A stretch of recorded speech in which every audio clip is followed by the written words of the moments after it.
A disability is any condition that makes it more difficult for a person to do a certain activity or interact with the world around them. These conditions or impairments may be cognitive and also developmental, intellectual, mental, physical, scenario, or a combination of multi factors. Impairments cause disability may be present from birth or occur during a person's lifetime. The World Health Organization proposes the following definition of disabilities. Now, that is when someone has a disability. But I believe we humans, even when we're perfect, we also have disabilities of the mind, whereby you cannot pursue your passion or have a voice. Now, this welcomes you to Mind Closet 101. You're welcome. If you check your time, it's 9 a.m. Eastern Standard Time, 6 a.m. Pacific Standard Time. So I'm saying good morning to all our viewers in the US, in Canada, in Jamaica, Cuba, Mexico, and Peru. It's 3 p.m. Central African Time. That's Botswana. That's good afternoon in Botswana. Burundi, Egypt, Libya, Rwanda, South Africa. It is also 2 p.m. Nigeria time, which is West African time. So my brothers in the West African coast, good afternoon. And it's also 6:30 p.m. Indian Standard Time. So I'm saying good evening to all Asia. Welcome to My Closet 101. This is where we talk about life and talk about things involving life. It's our custom before we start the show to tell you a little African story. And today I'll be talking about why bats fly at night. So a bush rat called Oyot was a great friend of Eminong, the bat. They always fed together, but the bat was jealous of the bush rat. When the bat cooked the food, it always it's always good. And the bush rat will always say, "How is it that you make the soup that is that so tasty?" The bat replied, "I always boil myself in water, so my flesh is so sweet that the soup is good." He then told the bush rat that he should show himself how it was done. So he got a pot of warm water, which he told the bush rat was boiling water, which he told the bush rat that it was boiling water, and jumped into it. And very shortly afterwards came out again. When the soup was brought, it was as strong and good as usual, as the bat had prepared it beforehand.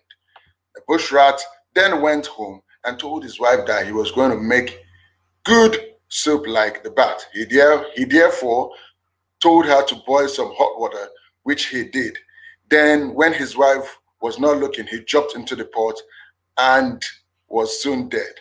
When the wife looked into the pot and saw the dead body of her husband boiling, she was very angry and reported the matter to the king, who gave orders that the bat should be made a prisoner. Everyone turned out to catch the bat, but as he expected trouble, he flew away into the bush and hid himself.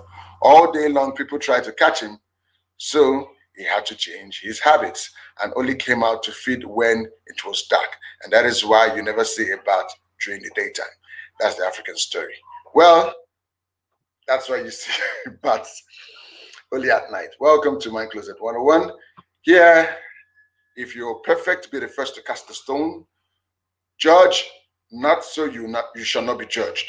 My Closet 101 is a life coach show that gives people the platform to ask questions that have been locked in the mind closet of their minds. Also, a one-on-one avenue for people to freely interact, express their inner thoughts without being judged, where everyone can learn from different experiences, opinions, not only permitted to talk about their victories, success, but also talk about their failures, mistakes, and burden. Now, today it's going to be exciting because I'm celebrating someone. Yes, someone special. And actually, I'm not the only one doing this. The whole IBM TV family are with me to do that. Well, actually, coming on board first is my boss. He's my boss on the IBM TV, an adjunct professor, CEO, National Pension Partners, a published author, very entertaining keynote speaker, licensed, practiced before the U.S. Supreme Court. He is a visiting professor at Campbell University, an editor, co-founder, and senior executive of the IBM TV, and 3 times Florida state chess champion. He's a chess master, Mr. Nick Pelevada. Hey, I'm here. Hello, boss. Hey, bro. How you doing? I'm good, son. You? I'm just doing great. Just ducky here. Yes, and the thing is, it's good to see Nigeria beaming in all over the world, and it's early here in the United States. We're sitting around 9 o'clock, but it's around 2 o'clock your time, right? And yes, sir. Yeah, yes, and your city is a great city because you guys have beaches and seas and everything like that. So I was looking on the internet. I was going, wow, you can go spend time on the beach. So that is really cool. But I see we're going to have a great show. We got some other people from IBM TV, from India here, and from the Socialist Republic of Silicon Valley. So we're going to have a great show today. So I can't wait to listen to it. Thank you, sir. Thank you. Also, we have, she's also my boss on the IBM TV, a published author, innovative keynote speaker, serial entrepreneur who raised over $136 million in one round, head which women in tech changing history. Yes, she's the CEO of Cap Science Lab, Chief Operating Officer of Money Masters TV, CEO Paramount Communication Incorporated, founder Port TV Network, co-founder and senior executive producer IBM TV. Her name is Kim Lehum Cologne. Yeah, the problem is Kim just emailed me. She's just going to be a little late today, but she'll be on later on, bro. Okay, no problem, boss. It's okay. I understand. Also, we have, he's the founder and CEO of Watermark Technologies, an entrepreneur, global business manager at Wix Production, and executive producer of the IBM TV. His name is Mr. Ankit Kanwan Dilwan. Ankit, I hope I didn't. Ankit, I didn't mess that up. Please, good morning. That's wonderful. it's good evening your time. It's very easy. It's good evening. Yeah. What time is it in New Delhi anyway, Ankit? It's 6:37 p.m. 7 p.m. Okay. 7 p.m. So prime right. time. We're running prime time in New Delhi. Okay, good. All right. We also have another member of the IBM TV.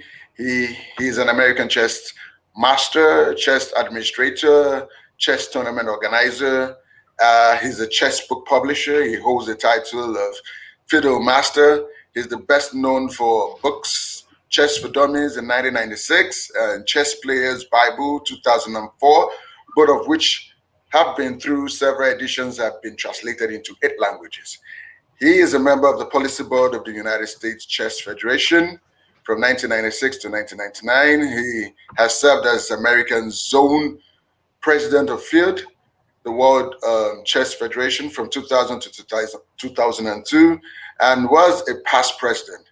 He's also the past president of CalChess, the Northern California Chess Association, the Carter Chess for Youth Foundation, and the Chess Journalist of America, as well as the former chairman of the Chess Advisory Board, Dallas.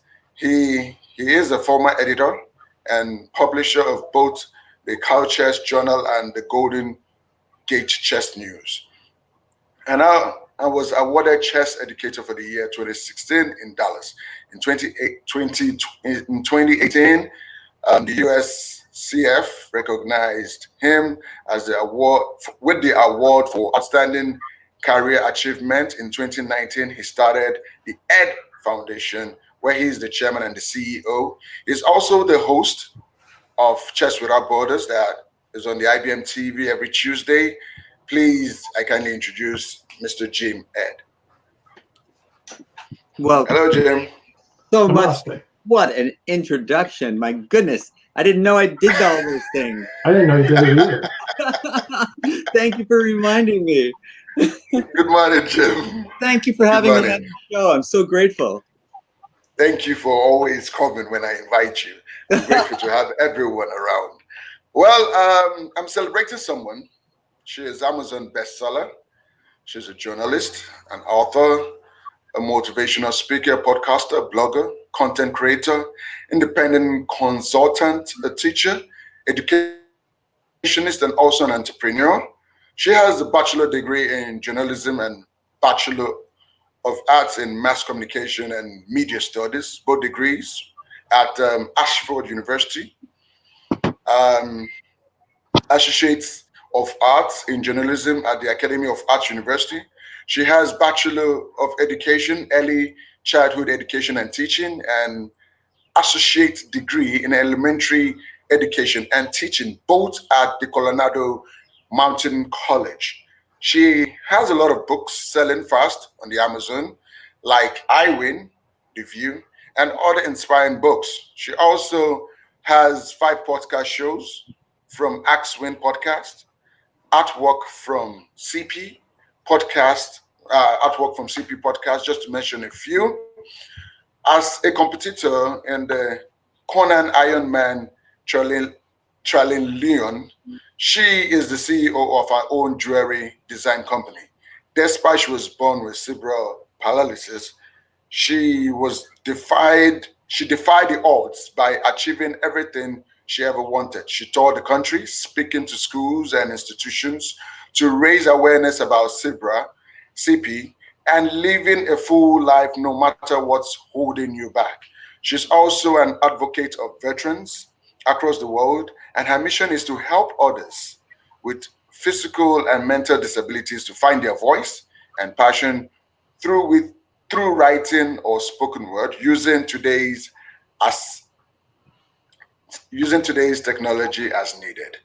She speaks Spanish and English, and we, the IBM TV, want to celebrate her for turning her disability into being a star to this world by touching lives. Her name is Win Kelly Charles. Well, thanks. Hi, Win. Hi. Thanks, you guys, for having me on. And half the time, I don't even know what I'm doing. When you None of us do. mention, none of us do. Thank you, Jim, for saying that.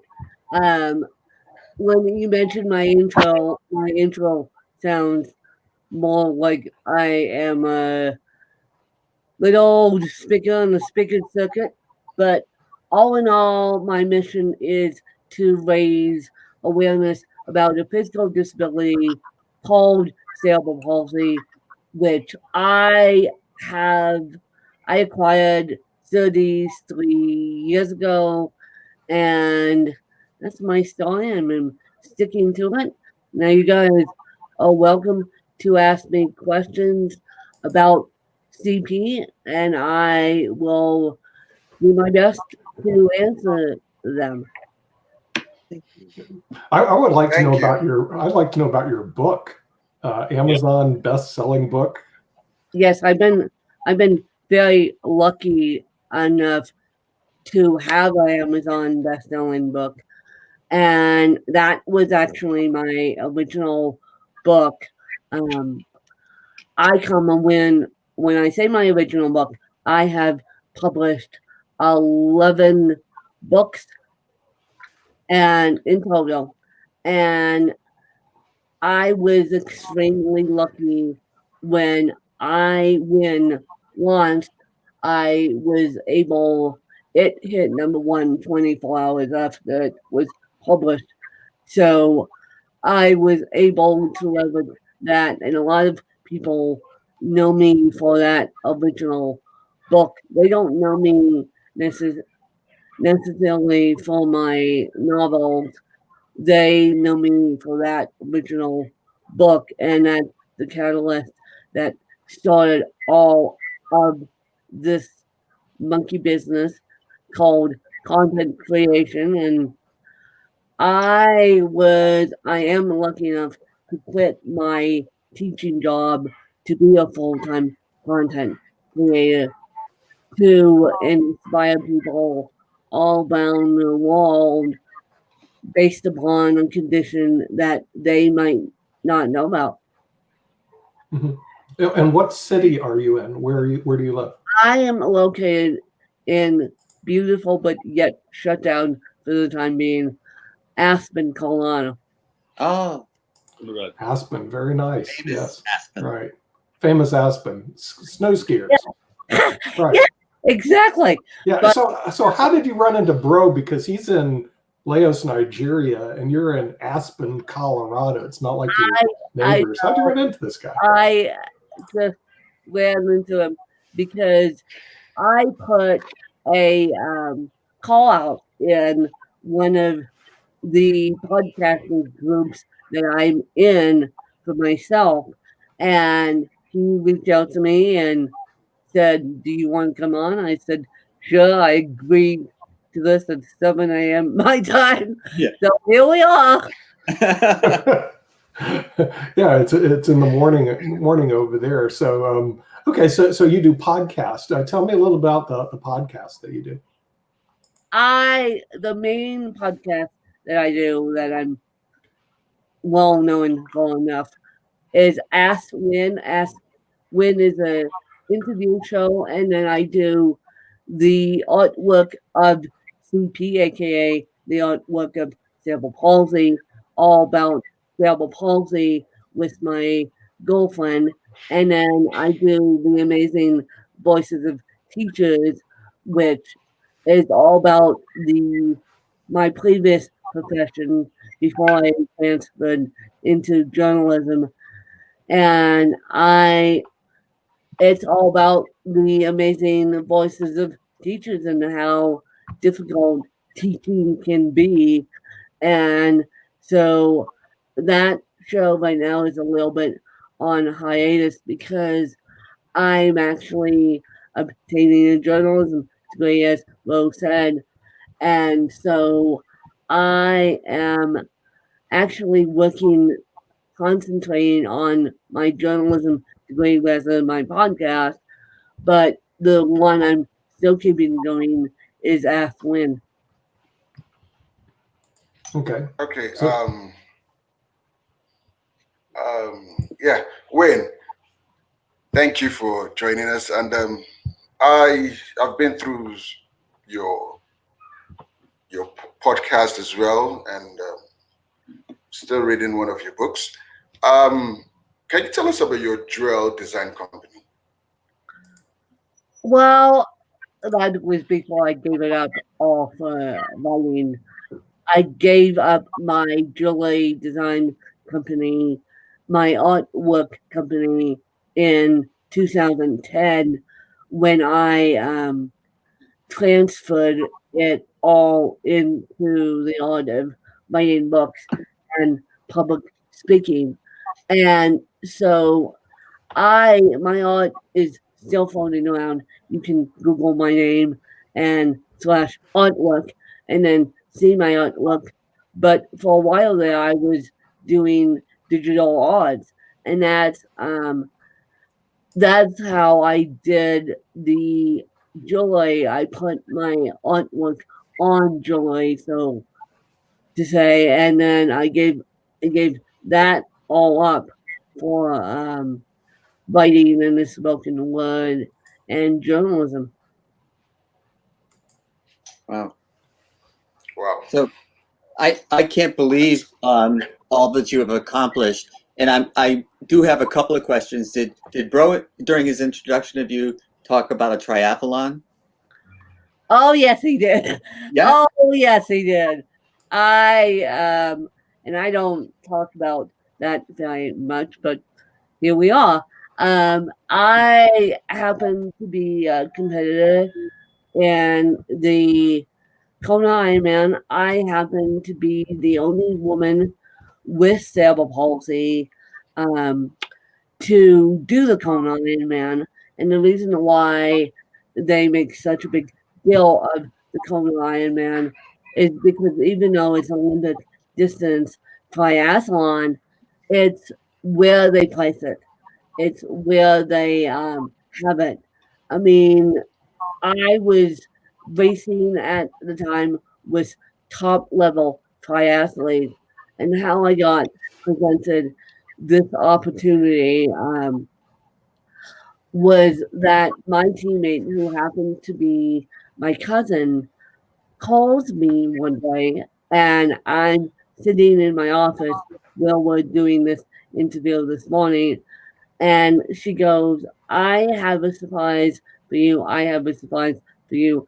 I'm the type that goes, oh, just spit it out and tell me. And she goes, do you want to do a triathlon with me to raise awareness about cerebral palsy? And I said, you're nuts. I am not doing that. No, no, no, no, no. I'm not in physical shape. I am not in um, the mental mindset to do a triathlon. And unbeknownst to me, she begged and pleaded with me to do this. And I had to give it up after 1 year because I was in the worst physical shape of my life, and I was trying to train. She was in the Bahamas and also training, and she said to me, triathletes are, and one thing I will say about triathletes are so self-centered that it's not even funny. And what lands up happening is they get so stuck on the triathlon that they won't see the forest for the trees. And I was out there racing, trying to raise awareness for cerebral palsy. Finally, it got to the point where I said, I want my mental health back. I give up. And she, at the time, was not very nice to the aide who was with me. And I said, no, I would rather take a friendship over a championship. And I have never looked back. I think you're the first triathlete who's ever been on IBM TV. Well, that's my story. I'm sticking to it. And I just think triathletes are one in their own. Triathletes, and I know she's gonna watch this. So, and I don't care what I say. I don't care what I say, and I know she's gonna eventually find out. But I don't care what I say in my PJs at 7 o'clock in the morning. I care that I raising awareness about cerebral palsy is I'll just sit in the corner and raise awareness. I won't be out on dealing with the mental stresses of being a triathlete because triathletes are they can't see the forest for the trees. They are just so mindset driven that when it comes to raising awareness for cerebral palsy, being a triathlete is not the way to do it. No, don't take up chess. We're just as bad. IBM TV is loaded with chess players. We're loaded with chess players. I'm coming to find out this morning, don't take up chess. No, chess would probably be the most relaxing thing on the planet for me. But yeah, triathletes are focus driven. Chess would probably competing against you guys would probably be a nicer sport for me because it's mentally driven. But I didn't. I gave up triathlons because I didn't want to put myself under the mental pressure. Well, what about authors? Do you like authors? I mean, you write.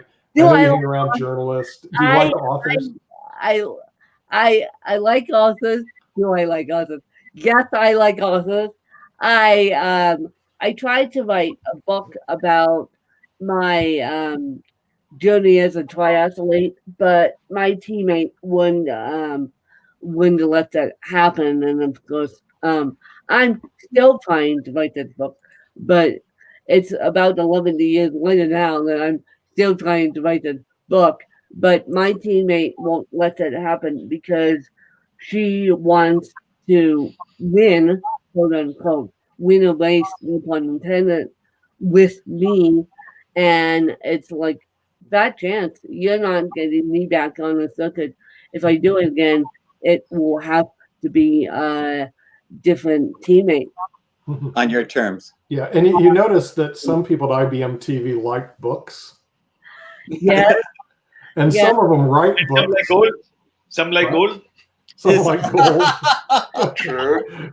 We like gold. We like books. Some of them write books. Let's see, that might Jim, count. show them the book that you wrote, Chess for Dummies. Hey, it was not an Amazon bestseller. I can tell you that right now. I wrote this too. You know, and that was definitely not an Amazon No. bestseller. But That might be the only copy left. yeah, But- so yeah, I would like to take some tips about the Amazon best-selling books because I am writing my own book. So whenever you have time, I will like to talk and discuss how we can plan a book for Amazon. well, that would be wonderful if anyone out there listening wants to plan a book for Amazon to be a #1 bestseller. Hit me up because I know what I'm doing, and it actually nowadays I was very lucky when I got into the industry back in 2010.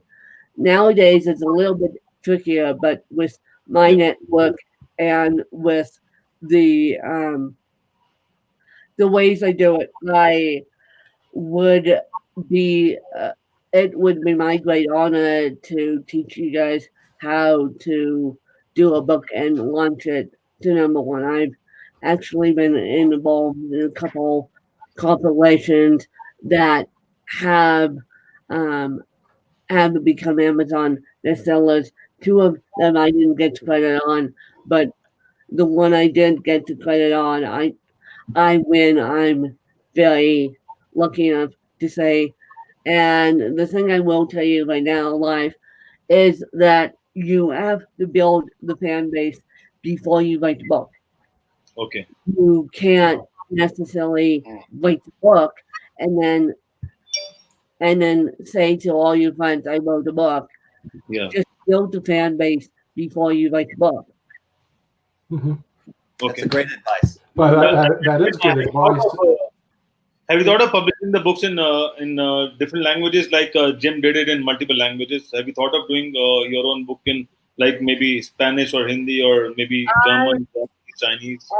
I am actually next week. I'm talking to a foreign rights agent that I've been hooked up with to do that, and it is available in India. It is available worldwide, but it is an English speaking book, and so that's my next. People don't know this, but that's truly my next project is to translate it. Wonderful. Yeah, that's great. All right. So how was your COVID period? Wayne, can you tell us about?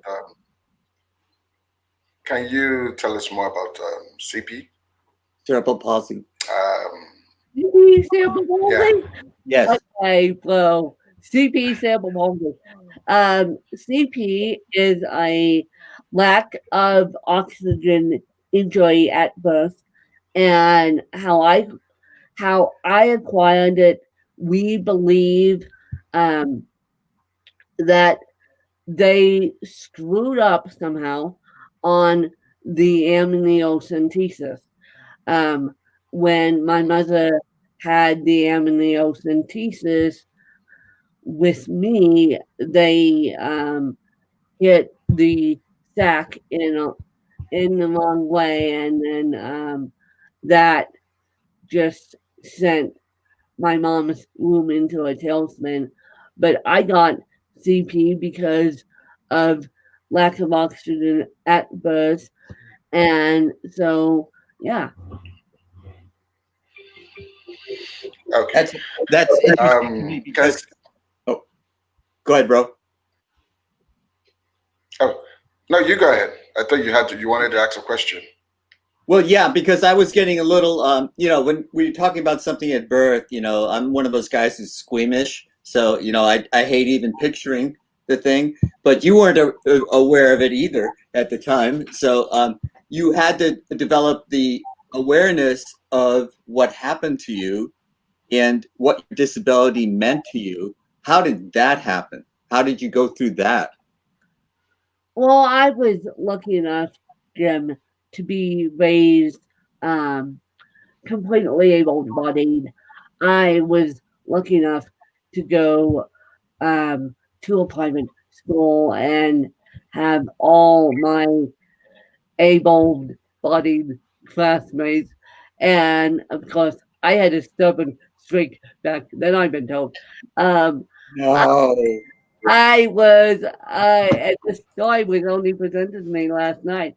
I didn't realize that my campus, and it still is, because that's where I lost my job from. I lost my job due to COVID, and I lost my job due to my own disability and me basically due to COVID and my own disability.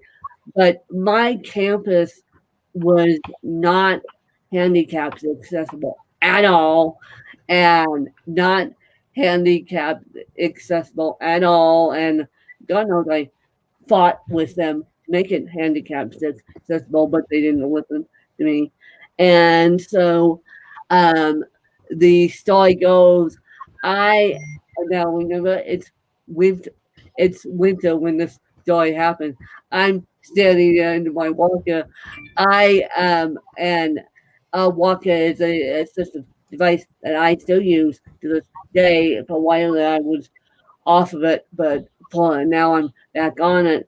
And so I'm standing in my walker, and I guess my aide goes, my one-on-one aide goes, "You can't go outside." I'm like, "Well, the rest of my friends are going outside. Why can't I?" And so it's like, oh boy, Yeah. when a 6-year-old still or 7-year-old still has a stubborn streak, and it's like I will always have that stubborn streak, and I think I got that stubborn streak. I certainly got it step from my biological mom, but I definitely got it from my dad. I unfortunately lost both my parents. One 10 years ago in 2010, and then the other one in 2019, only in 2019. So, yeah. That's awesome. Yeah. And that stubborn streak has been your ally as well. Sometimes That's, for me, it could be a problem as well. It can be an enemy as well as a friend. oh, yes. Oh, yes. But Jim is an expert on being stubborn, so he I can speak. get what I want. I use it to get what I want 9 times out of 10. And it's like, oh boy, and I have my Aquarius sign is Cancer, but I have Capricorn in me, which Capricorn and a stubborn streak go well. And even though I can give people the shirt off my back, and when I get pushed, I get pushed. And it's like, no, no turning around, no pushing the wind. I will get up and walk away. I've told people in the past, I will walk away from this conversation to go, fine. If you walk away, we won't finish this conversation. And it's like, then the cancer astrological sign comes into play, Yeah. and the cancer goes, "Don't walk away. We're Yeah. going to work this out." But people haven't been listening, and I'm like, "I'll walk away." until you turn around and apologize to me, but that's okay. I still have that stubborn streak in me that doesn't go like, wait. Yeah, I can hardly relate. I don't understand exactly what you're talking about Oh yes, at oh all. yes, Jim. Oh, yes. Hey, but the thing is, the important thing is having power over your Oh life, no, here it power goes. over other people, and when they get obnoxious and stubborn, you can get rid of them. Okay, so I just love the power thing. I'm on a big power trip, but we're also going to be having a book show on IBM TV. So since you are an author and you know what you're doing, unlike we have another author here who may or may not know what he's doing, it would be great to have you on our book show on IBM TV. Well, I mean, the thing is, you know, Jim is somewhat of an author. All except right now Okay. is Only 5 books. one of the things I want to do is people say to me all the time, "Oh, when I have a story, oh, when I have a story, oh, when I have a story," and 9 times out of 10, yesterday I was dealing with a woman that That's okay. Go ahead. Take care of that. That's all right. That's the good part about IBM TV. We are reality TV. Geez. Welcome to live TV. Live TV. It is reality TV. Well, getting back to my point, I was saying that so many people want to write a story that they don't know how, and they say, "Oh, I want to write a story. Oh, I want to do this," and I'm like, just get your story on paper. It doesn't have to take a rocket scientist to figure it out. Just write your story and just get it on paper, and then I'll help you get it published. But my point being is people say, "Oh, my story's not good enough. Oh, I want to write a story, and oh, I want to do this." I'm like, yeah. So just get it on paper. There are ways to do it, and there are ways to do it enough so that you can get it on paper and people can help you and people can understand your story.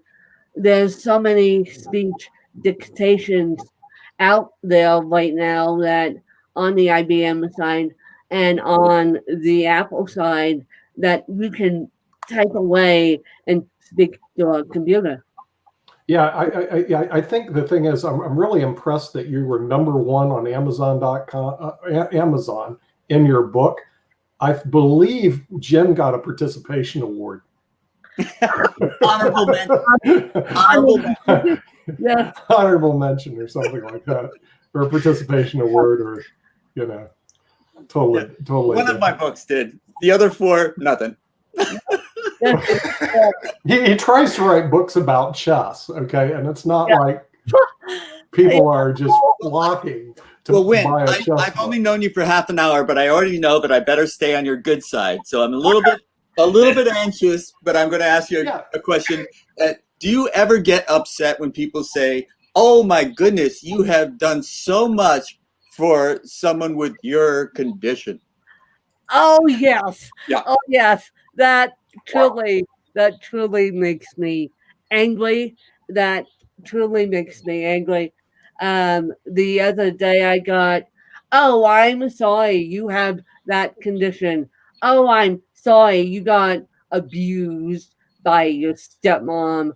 And which I did get abused, but not by my stepmom, not by my stepsister, not by my aide. And so it's like, "Oh, I'm sorry." It's like, go the other direction, people. Shoot. Turn around. You know what I would do? I'd throw a book at him. I'd throw a book at him. Don't talk to me because no, on a serious note, a lot of people think that people, when they abuse other people mentally, physically, sexually. A lot of people think that it's the people in the home that that care for these individuals, especially those with disabilities. But it could be anyone that comes into your home. So, as I said, I am an advocate for abuse survivors who made it to the other end, because I made it to the other end after 10 years of being abused on and off. And that is something I don't want to relive, let alone I want to share my story on how to overcome that too. And so, Jim, to get back to your question, doesn't make me angry when people say, "Oh, you're such an inspiration." That word wants to make me throw up, because I just throw a book at him. I Throw the will. book at him. I'm over it. It's like, yeah, inspiration. Yeah, right. Look at But help someone like me. Look at look at Dale Carnegie. Look at Yeah. Jim, Other at people have it Stephen worse. Hawkins. Look at everyone else on the planet who had a disability before me. Look at Helen Keller. That's who I was trying to think of. And so it's like we are all inspirations in our own rights. Yes, and very much so. But help me as a person who's scared of you. How do I compliment you in a way that's acceptable to you? Well, Sure. number one, you don't stare at a person. Right. I get that a lot. Now it's so funny because I was out the other day, and Jim, as you know, as we're recording this, we're sitting in a world pandemic, and so I get stared at as I walk down the street in my walker. I had to stare at the person right back because I wanted to break the stigma. One, they didn't have a mask on. Two, and I'm in the mask ordinance. Yeah. I'm in the mask law state now, Colorado. And so they didn't have a mask on. Two, they were staring at me for my disability. I'm like, honey, I have a mask on. You know that I have a disability. You don't. You're walking around like, no, you don't have a care in the world. You're visiting Aspen, and yet are you not reading the signs? So I would say to all the viewers out there, including Jim, don't necessarily stare at a person for their disability. Ask, come right down and ask them. And trust me, I'm an open book. If you want to ask me a question, I'll answer that question. But also, if you want to ask anyone a question with their aid in tow, and if with their aid in tow, or just ask them, be my guest, ask them, but don't necessarily judge a book by its cover, no pun intended. Yeah, I hear that. But I found out that women don't like to be stared at in general. No, we don't like to be stared at in general. No, we would just like to see you go into the room and do all this accolades and best selling authors, and I just like to inspire people quietly. And what I'm coming to find out is that my podcast, Ask When, is now a essential podcast. I have such a big following, and of course I'll be gaining a following after this. But I have such a big following that people hold on to every word that I say. Yeah. Wow. Yeah. Jim does a podcast, and he has 2 people that follow him Yeah. Is that pretty good? My wife and my mother. His wife and his mother listen to his podcast every day. That's a start. That's That's a start. now. All right. Well- now, in all seriousness, Jim, you got to build up. You got to build up your fan base somewhere. I mean, for me, it's easy because I've built the fan base, and when my book came out, people wanted to know about CP, but um, when my podcast came out, they're like, "Ooh, now Win has a podcast. Win's people have been following my journey, some more privately than others. Some like to like comments on Facebook. Others like to stand in the sidelines and say, "Go woman, go." I mean, it all depends what they want to do, and it all depends on what you say. I mean, if you're a grumpy puss at 7 o'clock in the morning, and when my aide shows up here at 8, and if I'm a grumpy puss, no one wants to be around me. No one wants to help me, and I need help. I've accepted that I need help slowly but surely. And to swing it back to my stubborn streak, I I get up and I just do what I can to inspire people, but at the same time, I ask the questions, I push back if I don't like something, and that's the way I roll. And so, um, when my aide shows up at 8 o'clock this morning, it's gonna be good morning. How are you? There you go. Yeah, it's gonna be good morning. How are you? Because many years ago, I learned if I roll out of bed and it's like I'm the grumpy person, everyone's gonna walk out the door, Right. and then I will have no help. And so everyone's going to walk out the door, and then I will have no help. And it's like I need help. So and this is the personality you see now, Grant, it's without coffee, and it's the personality that I have all day until the afternoon. And Grant, it's my personality. It's my on-camera personality. It's my off-camera personality. I pretty much stay positive, and there's times that I have those silent cheerleaders that want to support me. They just don't want to do it in a way of saluting me on social media. Some do, some don't, but I am pretty lucky to have the international network that I do have. And Bro, you're now a member of that, and so is Mind Closet TV, because I have just gained probably a lot of international followers. And yes, I do teach you guys how to subscribe to a podcast on my website for those of you that don't know. Or if you just go to askwin87.lipson.com, there's going to be a play button. All you have to do is play, and then we'll play automatically off that website. And yeah, So when Can we post that? Her podcast?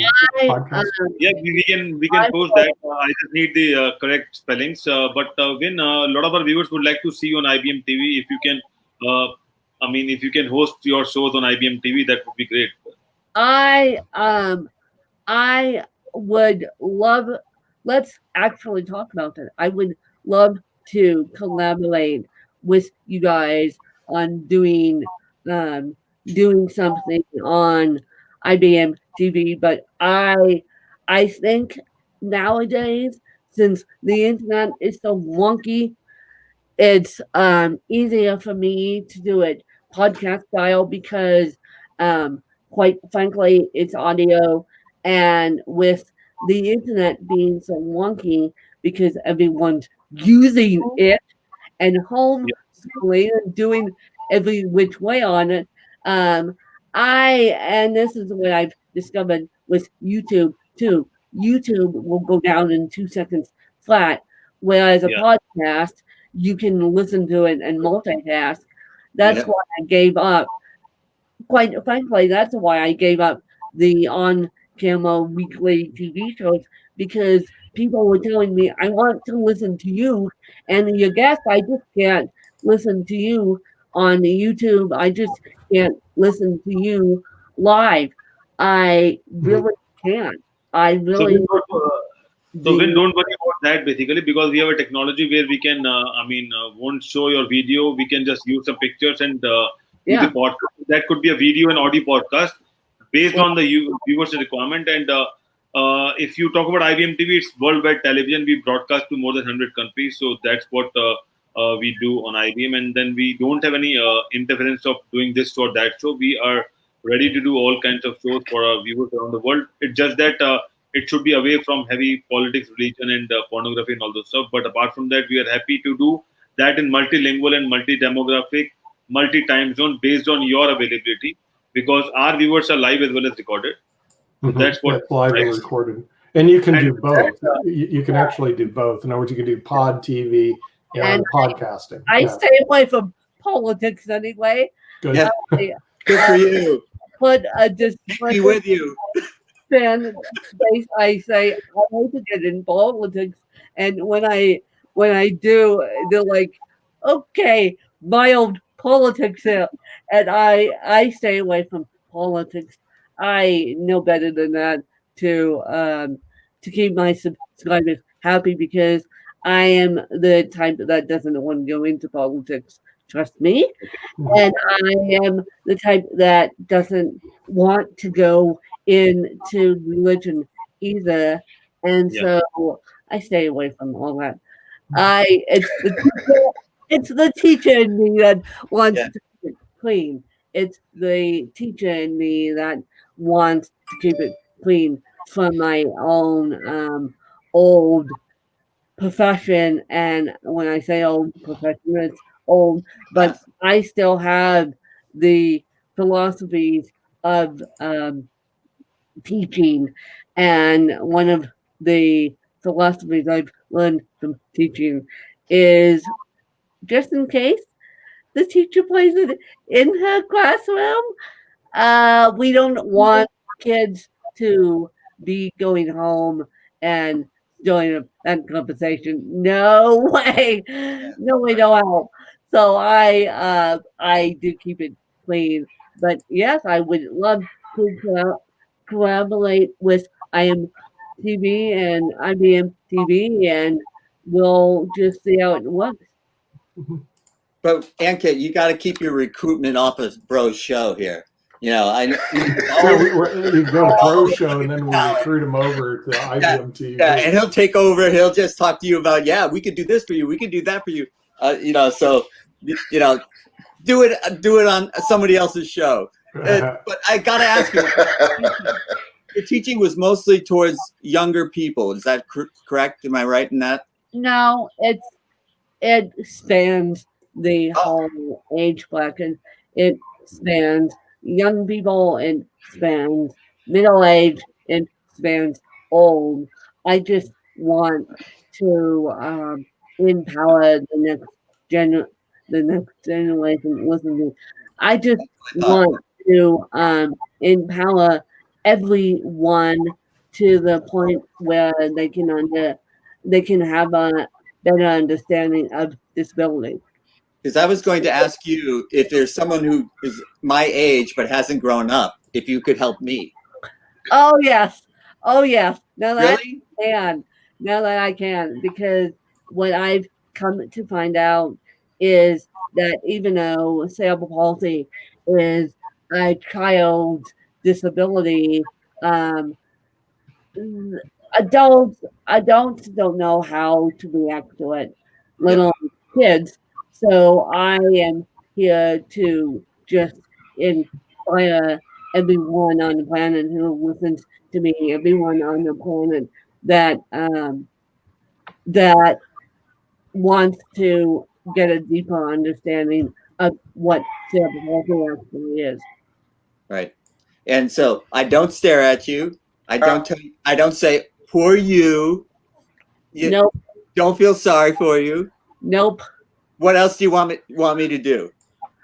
I one of the biggest pet peeves, and one of the biggest pet peeves that I have in my life is when people, and I don't know what they call this in Africa, bro, but when people pull into a handicapped parking spot Yes. without a handicap sticker and I without share a that. handicap plate, and they'll say, "Oh, I'm just here for 5 minutes picking something up," and there's there's actually a fine. There's actually a fine in most U.S. cities, and so please, just move over one spot so when the person in a handicap van or the person with the walker or the person with the assistive device needs that handicap spot, they can have access to it because when you pull up in a handicap van, I'm lucky that I don't have a handicap van, but when you pull up in a handicap van, there's no way you can squish a handicap van Yeah. into a normal parking Compact. lot. Yeah. And Compact that's park. Yeah. oh, there's no way. And I actually asked a friend once. I said because on the side of the van they have please park 8 feet away from this van so we can unload the person. And I said, well, does that sign actually work? And the aide who's a friend of mine as well goes, no, that sign doesn't actually work. And I'm like, okay, that's going to be my little spiel when people ask me, what can we do for the disabled population? Don't pull into a handicap spot without a handicap sticker or a handicap plate because that will drive me nuts until the day I can't do it anymore because that's one of my biggest pet peeves. Okay. That's um, I'm thankful okay. that you share this. And a lot of people don't know that I have a handicap. My doctor write me a ticket all the time, and I always feel guilty taking a handicap spot because I believe that there are people who need it more than I do. Now, occasionally I will use it when I'm tired, but it's hard for people to see my disability. But I agree with you. There's nothing more frustrating than to see someone who really doesn't need it at all. And I am thankful that you, because this is a touchy subject. People don't ever just come. So thank you for coming out and being bold enough to say this, Win, because it's that walk on eggshell thing. And there are people out there who, my name's Kim, by the way. I'm one of the senior executive producers at IBM. But it's difficult. It's difficult for me to even tell people, okay, I'm handicapped. And they don't see it, right? So they don't believe it. But my doctors get mad at me because I'm like, well, I just don't feel comfortable. Well, Kim, here's the thing.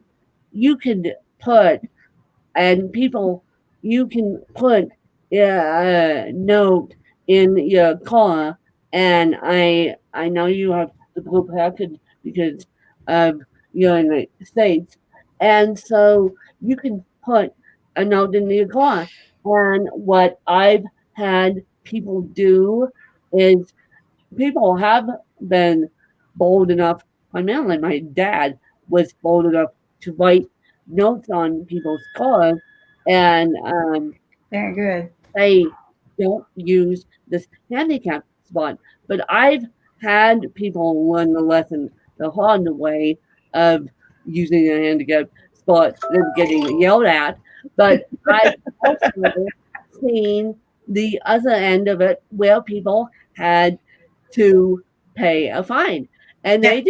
they didn't know, and they they were actually working with me, and so one day a friend of mine who was working with me as aide goes, and this is when my dad was still alive, goes, "Can I take an hour off of work?" And I'm like, and both my dad and I are like, "Yeah, what did you do?" And she goes, "I accidentally pulled into a handicapped spot without a and I still tease it to this day. And she goes, "I actually accidentally pulled into a handicapped spot without a handicap sticker, and now I have to pay a fine." And it's like she was so embarrassed, and she was working with me who had a disability, and she just got white, and then she's like, "Oh no," and I'm like, "Oh no, it's fine. You now realize it's my big pet peeve," and I'm like, I still she knows it too now, and I'm like, she'll never look at a handicapped spot the same way Never again. again. No, and But could you give her absolution? You know, it's like she's looking to you that's to what forgive people her. say to me. I will never look at curb cuts. I will never look at a handicapped spot the same way again. This is it. Because now I know. Now I know why they're there. But it's like, don't pull into a handicapped spot, and do not slam the door into a handicapped person's face. Open the door, hold the door open, because 9 times out of 10, those automatic buttons do not work. And trust me, I have plenty Yeah. of automatic buttons in my life, but they do not work. So be kind. Be Hold the kind. door. Not, Always. um, I do that. I also, even though again, I don't come across as handicapped, and when I'm not in that mode, I do as much as I can for others. But I hold the door for that, and for mothers with strollers. yeah. Right? Yeah. They're not might not be handicapped, but my God, that's kind of hard to raise to get the door. Exactly. And like, True. Nothing for me. It's hard for them. For people. It's a simple concept. Yeah. It's a hold the simple door. concept. Hold the door. Hold the door. I know. People don't get that. No, I go to a clinic once a month for treatments, and I might stand there and hold the door for a couple of minutes because other people. Now it doesn't happen with COVID anymore. Yeah, no. But in my mind, I would hope that somebody would hold the door for me when I get in that position. When you get in that position, I got stuck between. I can't tell you how many times I get stuck between doorways. I'm like trying to, and people just stand there and look at Don't do anything. me at the other side of the glass. I'm like, oh. And I hate those carousel doors. Even like when I had to have a walker, I hated those carousel doors. Those are not handicap friendly. You can't get a chair in them. No, they're not. No, they're not. No, They're not. But sometimes people are stopping and they're staring because they don't know what to do. You know, it's not that they're not I believe that too. it's that they- if you just say, "Can you please grab the door for me?" And I'm so bold, I'll just say, "Can you please grab the door for me?" And yeah. But how many people are not, right? So many people who are all about they're not, they're more of introverted because of these things. But I think education today has changed a lot of that, and I see more and more, especially children with different, I call it different abilities, right? Yeah. They're not disability, they're different and different abilities. And I see more and more children today who are a little more bolder, right? They're a little more capable of asking for help, which makes me happy because I would rather hear a voice of help than not know what to do. Like Jim said, sometimes you might be standing there staring, going, how can I help this person? Yeah. You're not staring at them because you think anything other than, I really want to help. And because my tendency is to make things worse. You know, I know this about myself. I try to help, we I'll don't knock want you over. You know, and it's like, oh God, what had I just done? And you know, then I'll be ashamed of myself for the rest of the day. Exactly. But what we don't do is we don't pull into handicap parking spots. Don't. And what you can do is definitely always, but you know what, even if you don't, why not be kind? And if you don't know if a person's disabled or not, just hold the door open for people anyway. You know, that way you're not making a disabled person feel different. Hold the door. Just hold the door. Hold the door. Wear a mask. It's not hard. Wear mask too. Wear mask too. It's not hard. And for those of you that don't know, cerebral palsy's been put on the CDC list for being high risk for COVID. And I'm like, that's not a list I want to be on ever again. And so that's why I've been stuck in home for 5 months, frankly. And so, but it's not hard.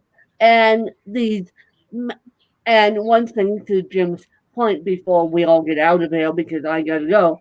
But one thing to Jim's point is that masks are your ticket to get coronavirus over. Oh, yeah. Thank you very much. So can I ask you a question? Because I'm sure you stay in touch with this better than any of us do. Are the statistics of the fatalities of people with COVID and cerebral palsy, have they been statistically higher this year, the deaths? Quite frankly, I haven't looked into that, not because I don't want to, it's because it will make me sad. Right. It will make me sad. So, Kim, I'm telling you publicly right now, I'm not the type to look into that stuff because I'm. You want to think positive. You want to. Yeah. I don't know. I don't blame you. Irish well, my concern is how we can help. Right? How can we help people? Because a dear, wonderful chef of ours here in North Carolina, he had cerebral palsy and he lasted very, very long time. But I want to help when I see people and there's this kind of situation. How can we help? And if you're telling me by wearing masks will help, we need to get this under control so that you can get back out and have a life. Right? I can get back out and have a life. I That's mean, right. Please, the social butterfly in me goes, what? No, last time I hugged a person, seriously, it was know. And deprivation is real. On March 9th was the last time I was able to hug a person. I know. But bro's got to wrap. Wen, thank you so much for joining us. Thank you. No, thank you guys. I really, really learned a lot, and I really appreciate your talking to us. Thank you guys, and let's stay in touch. Come back again, Wen. Wen, I hope you don't mind. I was trying to ask if you could come back again next week because we're really not done with CP, and I need you. I love the way you talked about yourself. Oh, yes, so you can. I will be honored too, and you just have to send me that email so I don't lose it, and then I will be honored too, and then we'll continue this conversation next week, and you guys can ask more questions of me next week, and maybe we'll get into book publishing, and yeah. And I don't like triathletes either. That would be beautiful because, you know, there's so much that you can inspire others to do, but maybe we can inspire people to become more proactive. And again, thank you. And Brother Michael, how do you normally wrap up your show? Do you have an outro or? You just Actually, just before I wrap up, I have some things to say. But Wayne, before you go, just one more question because the audience asked a question. They're asking, "What's your win-win?" What's your win? What's my win-win? No pun intended. Yeah. I was given the win-win back in 87, believe it or not. And so I always have a positive attitude, and I just try to keep myself positive to the 10th degree, and some days it's easier than others. But let me tell you, but I can't be grumpy about it. I can't be grumpy about it. I can't. I just need to have a positive attitude. So let's be fun, be safe, be mindful of others, and yeah, thank you, teachers, for going back into the education space. And yikes, that's a little bit scary. That's one of the reasons why I'm retired. But I will always be in the capacity of teaching, just in a different way, not in the classroom, but teaching about cerebral palsy. And I think that's important. Education reduces, facts, not fear, right? Yeah, exactly. So I think it's very important. Michael, go ahead. I'll let you finish. All right. We're about wrapping the show. I want to thank everybody, especially the IBM TV family, for joining me making this show awesome. I want to thank you, Wayne, for bringing out your time. I know it's very early in the morning, but thank you. Thank you for just squeezing out and getting yourself out of your comfort zone just to make this show beautiful. I really learned a lot. I think next week I'll still ask you that same question, but it will be next week. Yep. So see you same time again. You can do it. Yeah. For all our viewers, I want to tell everybody thank you for joining in, and I hope we learned a lot today. Before we end the show, it's our custom to share an African proverb, and today's proverb is a restless feet may walk into a snake pit, meaning that's a restless feet may walk into a snake pit, meaning if someone is busy doing nothing or is involved in what he or she does not know about, it is easy for him or her to get into trouble. So to all the audience watching us, I want to thank you again. But don't touch that dial because next Med Friday is up. It's actually up, so don't touch that dial. Just tune in. Don't stay away from IBM TV. Just always be on IBM TV because we have a lot of shows. On Monday, we have Economic Monday and Radio Talk show. We also have on Tuesday, One News COVID-19. Celeb Tuesday, Chess Without Borders. That's Jim's show. On Wednesday, we have Startup Wednesdays, With Wednesdays, Thursday, Podcast Thursdays. On Fridays, Financial Friday, Mid Friday, and also Mind Closet 101. On Saturday, we have Spiritual Saturday, Chess Stars with Sasha, Saturday, DJ Live, and Starry Saturday. On Sunday, we have Super Sunday and the Alexandria May Cafe. So thank God it's Friday as you prepare for your weekend. Don't forget to switch straight over to Med Friday and do have a beautiful, wonderful weekend. God bless you. And our custom in IBM TV is Namaste. Namaste. God bless you. All right, guys. Everyone. Thank you, bro. Thank you. Thank you. Thank you, sir.